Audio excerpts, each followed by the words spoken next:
এক পথের পথি। আমাদের সাথে আপনাদের, আপনাদের সাথে আমাদের এলাকাগত দিক থেকে এবং জীবনযাত্রার মানের দিক থেকে খুব বড় পার্থক্য নাই। আমরা আপনাদেরকে নিয়ে, আপনারা আমাদেরকে নিয়ে একটা মায়ের জঠরে দুইটা যমজ শিশু যেভাবে লেগে থাকে, আমরা আপনারা এভাবেই যমজ শিশুর মতো লেগে আছি। কেউ চাইলেও আমাদেরকে একজন থেকে আরেকজনকে স্থায়ীভাবে আলাদা করে দিতে পারবে না।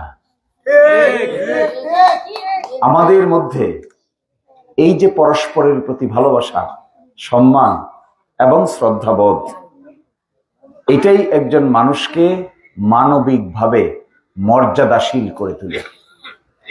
আমাদের কাজ হলো আমাদের পূর্বপুরুষদেরকে সম্মান জানানো। আমাদের কাজ হলো আমাদের পূর্বপুরুষ যারা ছিলেন তাদেরকে সম্মান এবং ইজ্জতের দৃষ্টিতে দেখা। আমি মনে করি আমাদের মতো নতুন প্রজন্মের মানুষ, আমাদের পুরান প্রজন্মের মানুষ যারা ছিলেন, তারা যে অবদান রেখেছেন, তারা যে কষ্ট করেছেন, তারা যে পরিশ্রম করেছেন, এই পরিশ্রমের প্রতি, কষ্টের প্রতি, অবদানের প্রতি আমাদের সকলকেই কৃতজ্ঞতার দৃষ্টিতে দেখা দরকার। বাবু সুরঞ্জিত সেনগুপ্ত তিনি তার জীবনের সকল সময় আমাদের পিছে ঘুরতে ঘুরতে ব্যয় করেছেন। এটা সামান্য বিষয় না। আমি আপনি আমাদের জীবনের কতটুকু অংশ মানুষের জন্য খরচ করি, কয় ঘন্টা দিনে খরচ করতে পারি, কয় ঘন্টা অন্যের জন্য কাজ করতে পারি, আর কয় ঘন্টা নিজের জন্য কাজ করি। আর এই সমস্ত ব্যক্তিবর্গ যারা তার জীবন পুরাটাই শেষ করে দিয়েছেন, সেই পাকিস্তান আমল থেকে শুরু করে মৃত্যুর আগের দিন পর্যন্ত যারা মানুষের জন্য চেষ্টা করেছেন, এই সংক্ষিপ্ত জীবনে চাইলে মানুষ সবকিছু করতে পারে না, এটা জীবনের নিয়ম না। এই সংক্ষিপ্ত জীবনে চাইলেই আমি সবকিছু করতে পারবো না, আমার পূর্বপুরুষও করতে পারে নাই। তাহলে আমাদের নতুন প্রজন্মের দায়িত্ব কি? নতুন প্রজন্মের দায়িত্ব হলো আমাদের পূর্বপুরুষরা যে চেষ্টা করেছেন, যে পরিশ্রম করেছেন, যে অবদান রেখেছেন, রাখার পরে যে অংশটুকু বাকি আছে, ওই পূর্বপুরুষ যেখানে এসে জীবন থেমে গেছে, নতুন পুরুষের কাজ, নতুন প্রজন্মের কাজ হলো এই বাকি থাকা কাজটা আরো সুন্দর করে বাস্তবায়ন করা। পূর্বপুরুষের বদনাম করা আমাদের কাজ না।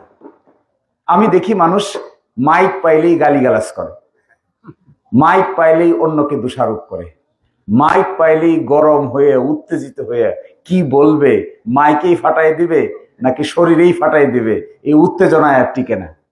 আমি মনে করি এগুলো সুস্থ কথা নয়, এগুলো ভালো কথা নয়। দিস আর নট গুড ওয়ার্ডস। এইভাবে সমাজ চলবে না, এইভাবে সমাজ চলতে পারে না। একটা সমাজের মধ্যে স্থিতিশীলতা, শান্তি, সমৃদ্ধি বজায় রাখতে গেলে সমাজের সকল প্রকৃতির, সকল জাতের, সকল পথের, সকল মতের, সকল বর্ণের, সকল জাতের, সকল গোষ্ঠীর মানুষকে নিয়ে একসাথে যদি আমরা চলতে পারি, এইটাই হবে সবচাইতে বড়। কে হিন্দু, কে মুসলমান, কে বৌদ্ধ, কে খ্রিস্টান, কে ধনী, কে গরিব, কে উঁচু, কে নিচু, কে কালো, কে সাদা, কে উজানে থাকে, কে ভাটিতে থাকে, এই সমস্ত পার্থক্য করলে আমরা আমাদের সমাজকে গঠন করতে পারবো না। এই সমাজকে যদি ঢেলে সাজাতে হয়, এই সমাজের সকল মানুষকে যদি নতুন রাস্তা তৈরি করতে হয়, বন্ধুত্বের নতুন বাধা ভেঙে, পুরনোকে ভেঙে ছুড়ে যদি নতুন রাস্তা তৈরি করতে হয়, তার একটা মাত্রই মন্ত্র। সেই মন্ত্রের নাম হলো জাত, পাত, ধর্ম, বর্ণ, শ্রেণী, গোষ্ঠী, ধনী, গরিব সব ভুলে গিয়ে এক জায়গায় এক রাস্তায় দাঁড়াইতে হবে। আর এই রাস্তার নাম হলো দিরাই সাল্লার রাস্তা। এর মাঝখানে আমি যদি বিভেদ করি কে হিন্দু আর কে মুসলমান, তাহলে কি দিরাই সাল্লাহ হবে? No, it's not possible. এটা সম্ভব না। আমি যদি বিভেদ করি কে উজান আর কে ভাটি, তাহলে কি আমি সমাজ সকল মানুষকে নিয়ে চলতে পারবো? নো। আর সমাজের সকল মানুষ কি সব আমার কথা মেনে নিবে? না। সমাজ কি? সমাজ তাকেই বলে যেখানে মানুষ পক্ষে থাকে, যেখানে মানুষ বিপক্ষে থাকে, যেখানে মানুষ একমত হয়, যেখানে মানুষ দ্বিমত হয়, যেখানে মানুষ ভালো কাজ থাকে, যেখানে মানুষ খারাপ কথা বলে, সব মিলে সমাজ। কোনোটা থেকে কোনোটা সমাজের আপনি আলো এত গুরুত্বপূর্ণ কেন? কেন সূর্য এত গুরুত্বপূর্ণ? কারণ একটা সময় পরে সূর্য চলে যায়, অন্ধকার আসে, এই জন্য মানুষ আলোর জন্য অপেক্ষা করে। একবার চিন্তা করেন তো, যদি কোনোদিনই সন্ধ্যা না হইতো, যদি কোনোদিনই অন্ধকার না হতো, তাহলে কি আলোর মর্যাদা আমরা বুঝতে পারতাম? কেন আলো এত মর্যাদাবান? আলো এই জন্য মর্যাদাবান,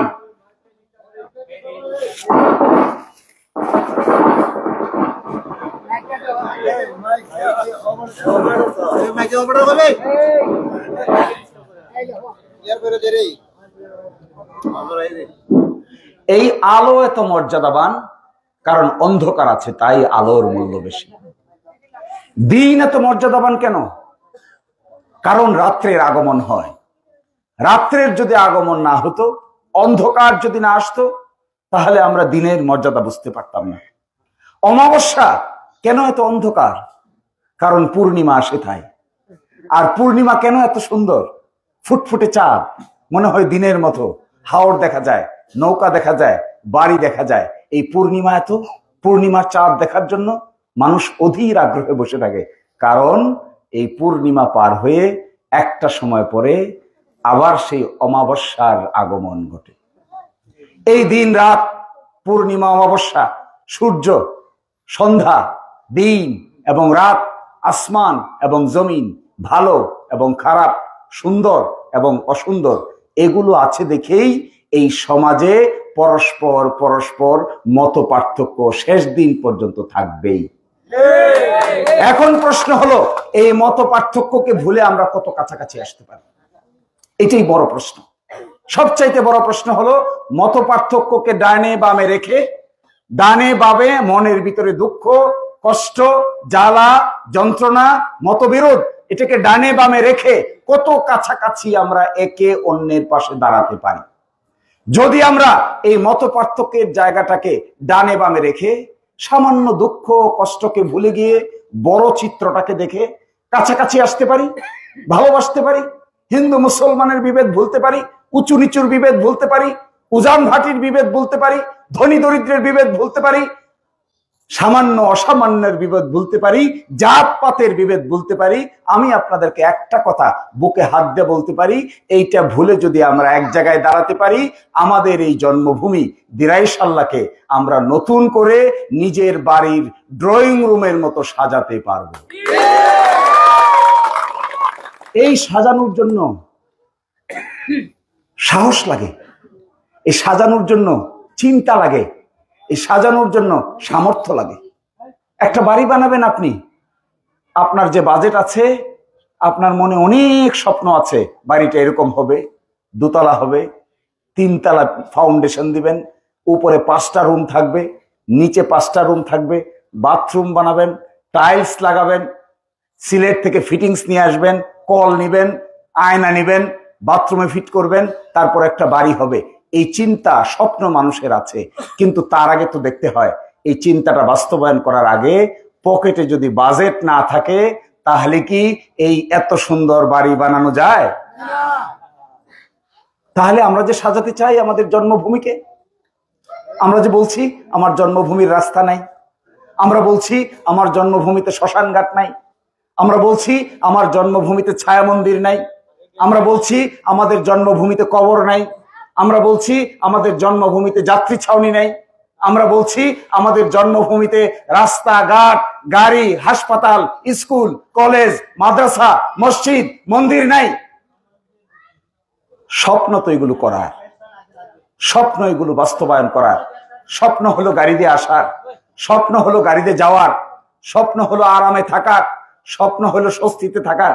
এই জায়গার মধ্যে যদি সামর্থ্য না থাকে, পকেটে যদি টাকা না থাকে, এই কাজ করার জন্য যদি সামর্থ্যবান মানুষ না পাই, আমরা সকলে মিলে সৎ মানুষরা যদি দাঁড়াতে না পারি, সত্যিকার অর্থে সমাজে যারা ভূমিকা রাখতে চায় তারা যদি একসাথে এক বাক্যে না দাঁড়াতে পারে, এক বাক্যে দাঁড়িয়ে যদি তারা দিরাইশাল্লাহকে নতুন করে গঠনের জন্য রাস্তা খুঁজতে না পারে, তাহলে স্বপ্ন স্বপ্নই থেকে যাবে, কোনোদিনই তা বাস্তবায়িত হবে না। একটা সময় এসেছে এক জায়গায় দাঁড়ানো। This is the time to be united. এইটাই সময় জাত পাতের বিভেদ ভুলে যাওয়ার সময়। এইটাই সময় পরস্পরের প্রতি ভালোবাসা, শ্রদ্ধা, সম্মান, ইজ্জত জাগিয়ে তোলার সময়। এখানে ধর্ম কোনো বিভেদ নাই, এখানে উঁচু নিচুর কোনো ভেদাভেদ নাই, এখানে ধনী দরিদ্রের কোনো ভেদাভেদ নাই। এই ধনী দরিদ্র, উঁচু নিচু, ধর্মকর্মের পরেও আমাদের জীবনের সবচাইতে গুরুত্বপূর্ণ পরিচয় হলো সর্বাগ্রে আমরা একই প্রজাতি থেকে আসা মানুষ। এই মানুষের কল্যাণে কাজ করতে পারা একটা ভাগ্যের ব্যাপার। এই মানুষের কল্যাণে নিজেকে উৎসর্গ করতে পারা একটা সৌভাগ্যের ব্যাপার। যারা জীবন স্যাক্রিফাইস করে, যারা জীবন ত্যাগ করে অন্যের কল্যাণ করে, অন্যের জন্য সাধনা করে, অন্যের কল্যাণের জন্য চিন্তা করে সর্বক্ষণ, আমার দৃষ্টিতে তারা এই দুনিয়ার সবচাইতে ভাগ্যবান মানুষ। আর নিজের উদর পূর্তি, নিজের ঘর, নিজের বাড়ি, নিজের অট্টালিকা, নিজের সংসার, নিজের চাকরি, নিজের সন্তানের চাকরি, এটি তো সকলেই করে, কিন্তু কজনে অন্যের কথা ভাবে, কজনে অন্যের কথা ভাবতে পারে? আমি আপনাদেরকে একটা কথা বলে যেতে চাই, আমি কোনো লম্বা কথা বলছি না। আমার মনে হয়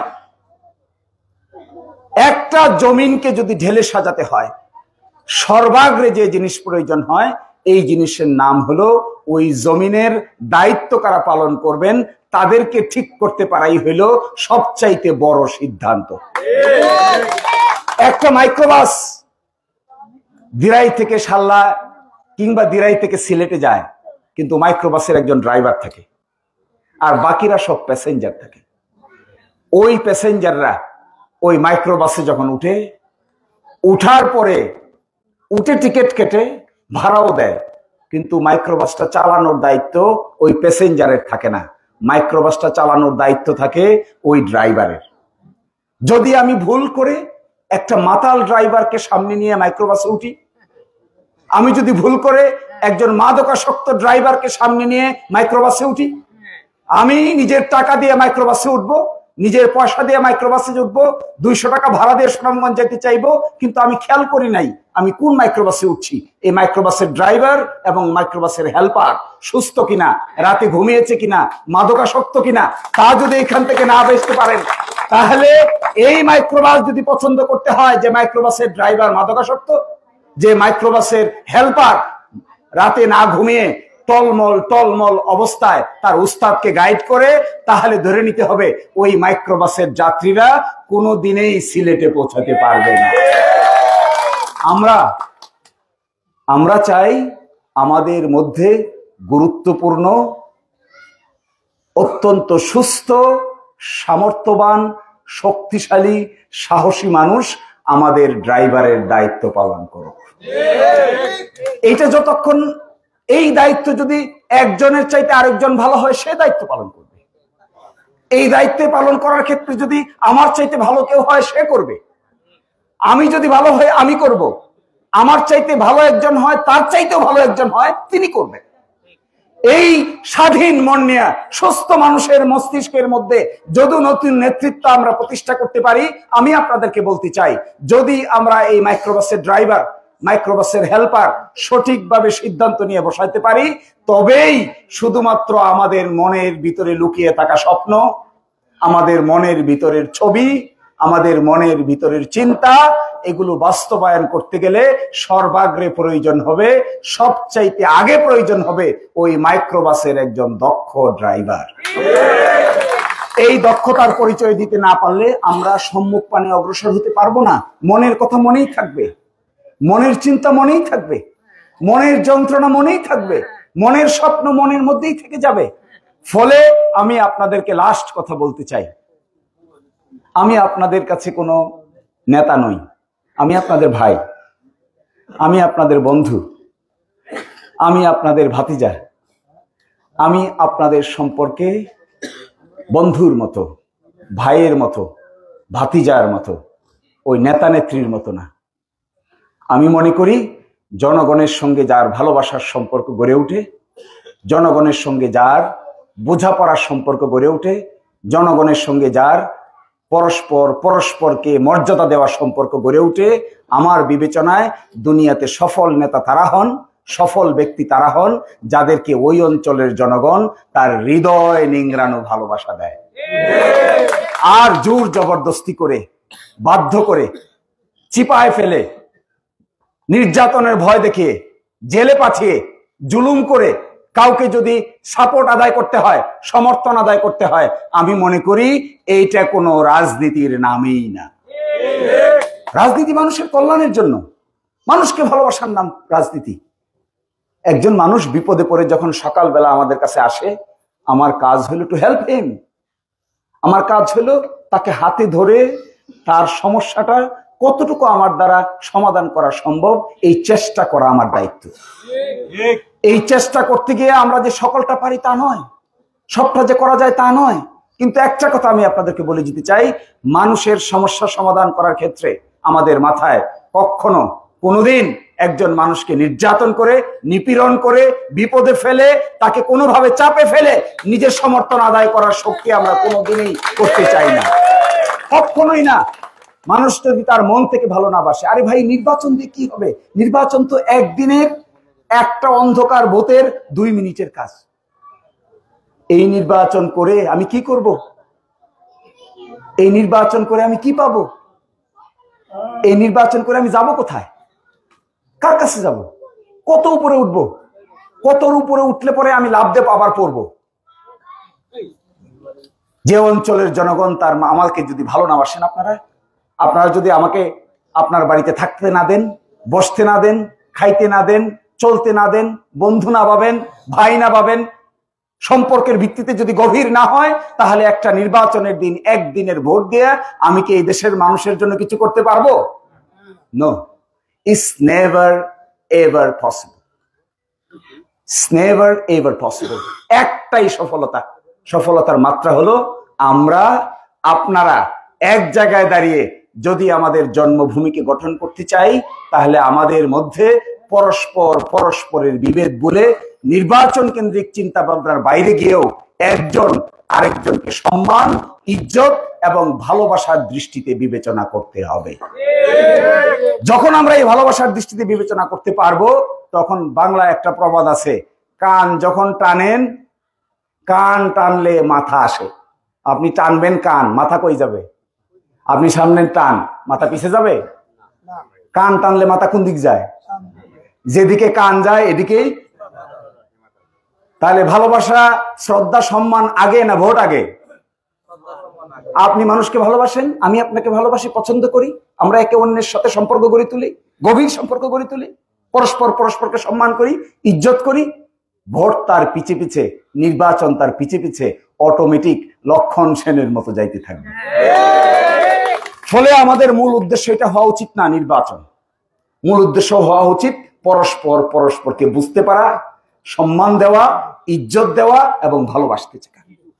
যতক্ষণ পর্যন্ত এই সম্মানের জায়গা, ইজ্জতের জায়গা, ভালোবাসার জায়গা, মহব্বতের জায়গা, শেয়ারিং এর জায়গা, কেয়ারিং এর জায়গায় আমরা একসাথে আসতে পারবো না, শুধু একদিনের নির্বাচনের অন্ধকার গড়ের 2 মিনিটের কর্মকাণ্ড দিয়ে আমরা সমাজ ব্যবস্থায় বড় ধরনের পরিবর্তন আনতে পারবো না। আমি কেন তাহলে এখানে আসলাম? এই কৈফিয়ত দিয়ে শেষ করব। আমি তো আইনজীবী মানুষ, আইন পেশা আমার নেশা, আইনের বই আমার জীবনের অংশ। আমার জীবন থেকে আইনের বই সরিয়ে দিলে আমার জীবন থাকবে না। একটা ভ্রমরা থেকে যদি তার পাখা সরাই দেওয়া হয়, তাহলে ভ্রমরাটা এমনিই পাখা ভেঙে আস্তে আস্তে মৃত্যুবরণ করে। একটা ফড়িং, একটা পাখা ছিঁড়ে ফেলবেন, দেখবেন ফড়িং এর এত সুন্দর ফড়িং, এত কালারফুল ফড়িং, একটা পাখা না থাকলে আরেকটা পাখা দিয়ে সে বেশিক্ষণ যাইতে পারে না, আস্তে আস্তে মৃত্যুর কোলে ঝরে পড়ে।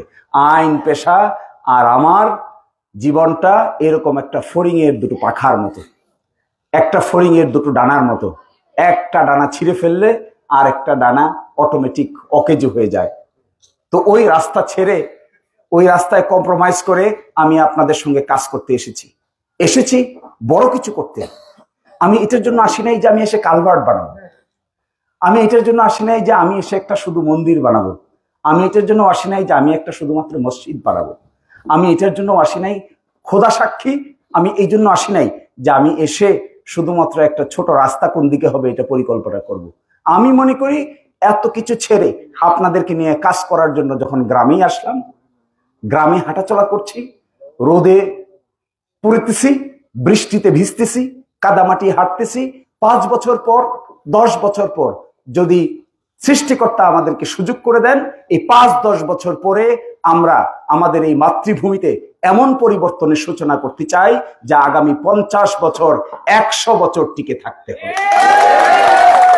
এই 50 বছর 100 বছর যদি টিকে থাকতে হয়, এমন কিছু করতে হবে যা কেউ কোনোদিন ভাবে নাই, এমন কিছু বানাতে হবে যা কেউ কোনোদিন শুনে নাই, এমন কিছু দেখাতে হবে যা কেউ কোনোদিন চিন্তাও করে নাই। তবেই আমি মনে করি এই আইন পেশার এই জায়গাটার সঙ্গে কম্প্রোমাইজ করে আপনাদের সঙ্গে সময় কাটানোটা একটা অর্থবহ সময় হতে পারে।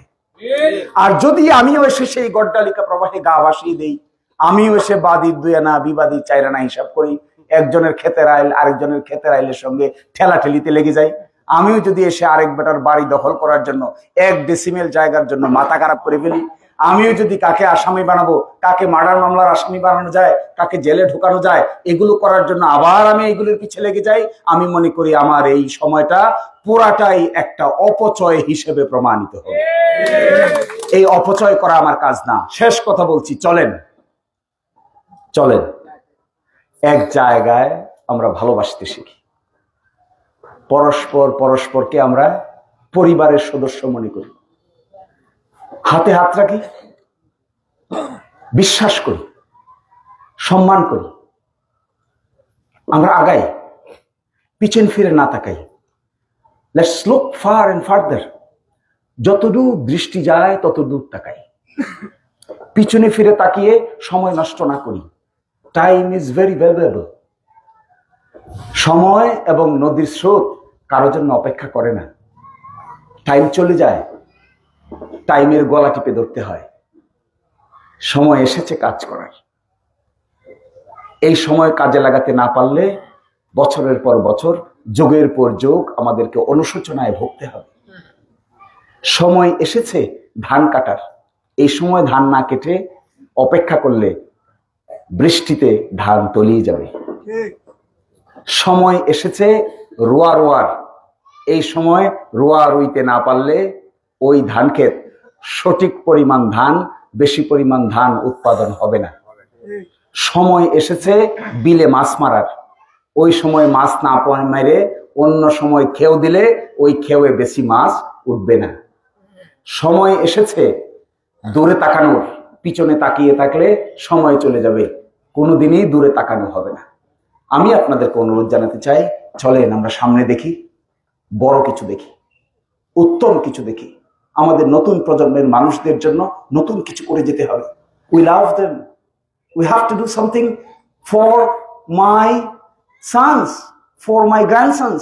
আমার সন্তান, আমার নাতি নাতনিদের জন্য এই জমিনকে বসবাসযোগ্য করে রেখে যেতে হবে। আমি যা পাইনি আমার সন্তান তা পাবে, আমি যা দেখিনি আমার নাতি নাতনি তা দেখবে। এই পরিবেশ তৈরি করে যেতে হবে। আর না হলে তাদের কাছেও আমরা জবাব দিতে পারবো না। নিজের কাছেও জবাব নাই, সন্তানের কাছেও জবাব নাই, নাতি নাতনির কাছেও জবাব দেওয়ার মতো কিছু থাকবে না। ফলে আমি আপনাদেরকে বলছি, একটা জিনিস আমরা ভুলে যাই, আমরা পরস্পরকে সম্মান করতে শিখি, ভালোবাসতে শিখি, দূরে দেখতে শিখি, নতুন কিছু করতে শিখি। নতুন প্রজন্মের মানুষদেরকে আমরা একসাথে করি। জাতপাতের সমস্যা আমরা ভুলে যাই, ধর্ম বর্ণের সমস্যা আমরা ভুলে যাই, ধনী দরিদ্রের সমস্যা আমরা ভুলে যাই, ভালো মন্দের সমস্যা আমরা বুঝে যাই। নিজেদের মধ্যে বিভেদ থাকলে এগুলো কাটিয়ে ফেলি, মনোমালিন্য যেগুলো আছে এগুলো মিটমাট করে ফেলি। আর একসাথে এক বাক্যে যদি দাঁড়িয়ে বলতে পারি, আমরা আমাদের মাতৃভূমিকে গঠন করতে চাই, আমরা আমাদের দিরাইশাল্লাহকে গঠন করতে চাই। আমি আপনাদেরকে বলতে পারি, একসাথে হইতে যদি আপনারা পারেন আর আমি আপনারা মিলে যদি একসাথে কাজ করতে পারি, আমরা 5-10 বছর কাজ করলে এই দিরাইশাল্লাহর চেহারা দিন এবং রাতের মতো পরিবর্তন হবে। সকলেই ভালো থাকবেন, আমাদের জন্য আশীর্বাদ করবেন, আমরা যেন দুর্নীতিতে জড়িয়ে না যাই। আমাদের জন্য আশীর্বাদ করবেন, আমরা যেন মুরব্বীদের সাথে বেয়াদবি না করি। আমাদের জন্য আশীর্বাদ করবেন, আমরা যেন সম্মানী মানুষকে অসম্মান না করি। আমাদের জন্য আশীর্বাদ করবেন, কোনো ভদ্রলোকরে যেন আমরা অভদ্রচিত কথা না বলি। এই আশীর্বাদ থাকলে আমরা সমুদ্র যত উত্তালই হোক না কেন, এই উত্তাল সমুদ্র যত ঢেউই আসুক না কেন, এই ঢেউ থাকলেও আমাদের মতো শক্তিশালী মাঝি, আপনাদের মতো শক্তিশালী মাঝি, সমাজের সৎ নেতৃত্ব যদি এই কারালি ধরতে পারে, যত কঠিন ঢেউই আসুক না কেন, হাওরের ওই পারে আমরা সবাই মিলে পৌঁছতে পারবো। সবাই ভালো থাকবেন, সবাই আমাদের জন্য দোয়া করবেন। ধন্যবাদ, সবাইকে ধন্যবাদ।